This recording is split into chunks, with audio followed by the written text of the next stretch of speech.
안녕하십니까? 안녕하십니까?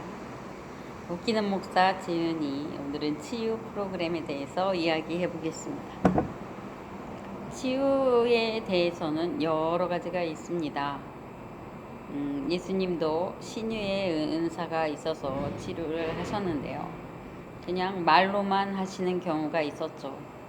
백부장의 하인에게 내 하인이 이미 다 나았다. 가보아라. 백부장은 그 시기에 돌아갔습니다.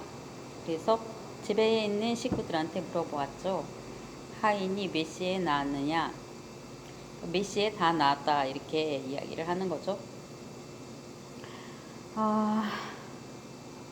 또 예수님도 때로는 이렇게 재료를 썼습니다.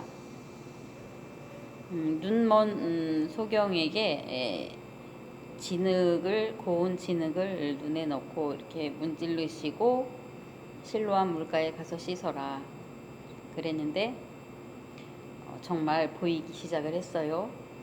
오늘날 라식 수술 이렇게 겉에서 깎아내는 게 라식 맞죠? 네, 그 수술을 하는 것은 알코올을 넣어서 미세한 이 분자로 인하여 이 각막에 끼인 어떠한 그 이물질 또 두꺼워진 각막을 이렇게 좀 깎아내어서 도수를 맞춰주는 것입니다. 또 혀를 귀먹고 혀가 어눌한 사람을 치료할 때는 혓바닥에 침을 뱉었습니다. 여러분 하라고 하고 여러분 입에다 침을 뱉는다고 한다면 얼마나 더럽겠습니까? 아마 화가 나고 이 격한 심정으로 뭐라고 소리 지르려고 하다 보니까 혀가 풀리지 않았나 그렇게 생각이 들었습니다. 문둥병을 치료하신 경우도 있었고 문둥병은 10명에게 다 치료받았다 이렇게 이야기를 했고 치료받았나 안 받았나 제사장에게 가서 검사를 해라. 그 말만 듣고 가는 도중에 다 나았어요. 그런데 그 중에 한 명만 돌아와서 감사합니다 하고 인사를 했습니다. 9명은 다 어디 갔느냐라고 이야기를 하고 있죠. 네. 그런 식으로 치료가 많이 되었는데요. 오늘날 말하자면 치료의 은사를 가지고 안수하는 분들이 계시고 또 의사 선생님들은 손수 도구를 써서 가위로 자르고 또 약을 처방해서 낫는 경우도 있습니다. 많은 사람들이 의사를 의지하지만 고치지 못하고 기도원에 가는 사람도 있습니다. 오살리 기도원에 가서 몇 년 동안 있었다는 사람도 있고 산속에 들어가서 치료했다는 사람도 있습니다. 그리고 사람마다 이 아우라 우리 뒤에 이렇게 오라라고도 하고 아우라라고도 하죠. 그런 것이 이렇게 이렇게 씌어졌다라고 표현을 하는데 건강한 사람은 노란색 종류가 씌어지고 치유의 은사가 있는 사람은 초록색 그리고 건강이 좋지 않으면 검정색 이렇게 아우라가 씌어진다고 합니다. 그리고 이것은 이제 뇌를 연구하는 대학원, 대학교 거기 가면 이제 어떤 신체의 체온을 만져서 이렇게 체온으로 어떤 도구를 이렇게 만져서 자기의 아우라가 어느 형인지 그걸 체크하는 게 있습니다.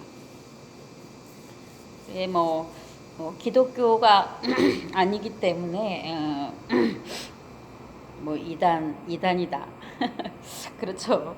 그리고 뭐 의사 선생님은 뭐 3단이고 네, 예전에는 저도 2단, 3단, 뭐 4단 이게 민감했는데 제가 직접 신유의 은사를 받고 나서 다른 분들의 이야기를 들어본 결과적으로 이 단어가 다르지 이 본질은 같지 않은가 그 생각을 하게 되었습니다.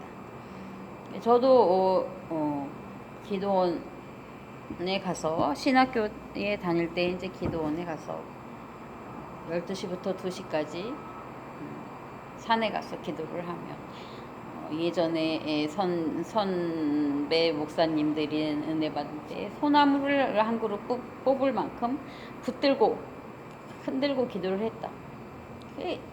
일부러 뽑으려고 한 거 아니에요.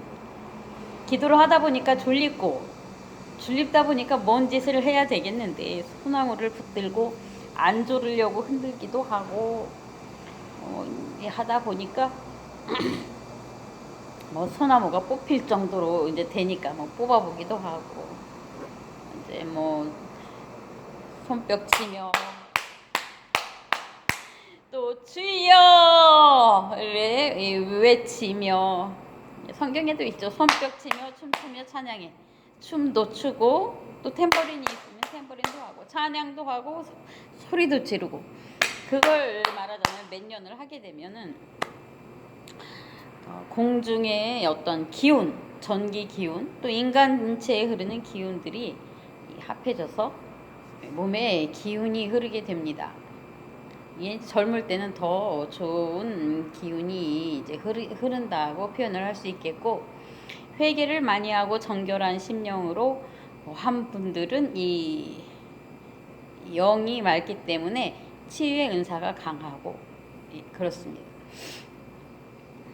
그래서 이적이 나타날 때 많이 사용하는 분들이 있고 저 같은 경우는 어머니 류마티스의 효과를 보았고 또 정말 우연을 우연을 가장한 주님의 뜻이죠. 이 신학 논문을 복사해서 제본하려고 갔던 교회 마당에 세워진 차를 인연으로 해서 북한도에서 오신 박월성이라는 그 당시엔 신학생이었죠. 그분을 만나서 이틀 동안 이 체증으로 고생하는 걸 그 자리에서 즉석에 치료가 되었고 또 뭐 결과적으로 다 나았는지 확인은 안 했지만 발이 아프신 분, 또 목이 아프신 분, 저는 좀 발 쪽에 은사가 좀 많이 있었어요. 그렇게 해서 안수 기도를 했던 적이 있습니다. 그러던 와중에 깨달은 것은 명령하는 언어가 굉장히 중요하다. 내 자녀에게 이리 와, 또 친구에게 이리 와라고 이야기를 하면 오죠. 그러면 내 안에 있는 장기들에게 명령을 할 수 있다는 거죠. 그래서 치유의 은사 기도 중에 150억 개의 뇌세포야. 이제 뇌에서 뇌하수체 호르몬을 통해서 이렇게 명령을 하죠. 백혈구를 통하여 내 암세포를 잡아먹어라. 뭐 이렇게 하는 경우도 있고. 예수의 보혈로 내 피가 정화될지어다. 한 번에서는 안 됩니다. 매일 아침 기도, 저녁 기도에 이게 빠지지 않아야 돼요. 그리고 낮 동안에 자기 지은 죄 회개하고 또 우리가 모르는 가운데에 지은 죄도 많이 있습니다. 그런 것들 회개하고 내가 의라고 생각했는데 의가 아닌 경우도 있습니다. 그렇게 회개 기도를 하다 보면 성화가 된 성화. 예수를 믿어서 중생하고 점점점 의에 기반을 두고 자라다 보면 전도도 하게 되고 해서 그것을 장성한다고 합니다. 그 다음에 성결해져야 돼요. 크기는 크는데 더럽게 도적질하고 살인하고 간음하고 예수 믿었는데 그런 사람도 더러 있습니다. 그런 일들은 생기지 않도록 늘 예방 기도도 하고 예배도 항상 드리고 찬양하고 그리함으로써 이제 성결해지면 그때부터 역사가 점점점 나타납니다. 그래서 신유의 은사도 나타나고 또 성령으로 인해서 성경이 막 해석이 되고 또 나에게 보이지 않았던 어떤 그 은사가 나타나기도 합니다. 그래서 중생, 장성, 성결하다 보면 역사가 나타나요. 그러다 보면 또 영화롭게 되는 것입니다. 영화롭게 되어서 많은 사람들에게 칭송도 받고 하느님 나라의 영광 돌려지는 일들을 하게 되는 것입니다. 그래서 여러분들이 남의 안수를 받으려고 하는 것도 중요하지만 저분은 목사님이신데 신유 은사가 있는 것 같지 않아. 그래도 그분이 존경받는 목사님이면 꾸준히 가서 기도를 받으시면 은혜가 나타나는 경우가 있습니다. 제가 아는 목사님 그 당시에 7가정 저희가 들어간 그 교회에 들어가는 게 7번째 가정이었어요. 그런데 그때에 있던 어떤 여자 집사님이 아침이 일어나면 반신이 굳어서 운신을 할 수 없는 그런 분이었는데 여기저기 다녔어요. 기도원도 다니고 병원도 다니고 다녔지만 낫지가 않았어요. 근데 목사님이 그 당시에 연세도 많지 않았어요. 30대였는데 내가 새벽마다 안수 기도를 해드릴게요. 새벽 기도를 꾸준히 오십시오. 그랬는데 그분이 6개월쯤 안수 기도를 받고 깨끗이 나았어요. 나중에 미용실도 하고 신학교도 다니고 교회를 위해서 많은 헌신 봉사를 했습니다. 검소하고 정말 세상적으로는 좀 바보 같죠. 길거리에 연필이 떨어지면 다 주워다가 이만한 연필통에 다 깎아서 꽂아놓은 게 이만큼이었거든요. 네, 그런 분들에게도 신유의 은사가 나타나더라는 것이죠. 여러분들도 기도 많이 하시고 자기를 위해서 안수하고 기도할 수 있습니다. 예수 이름으로 기도하면 다 치료가 됩니다.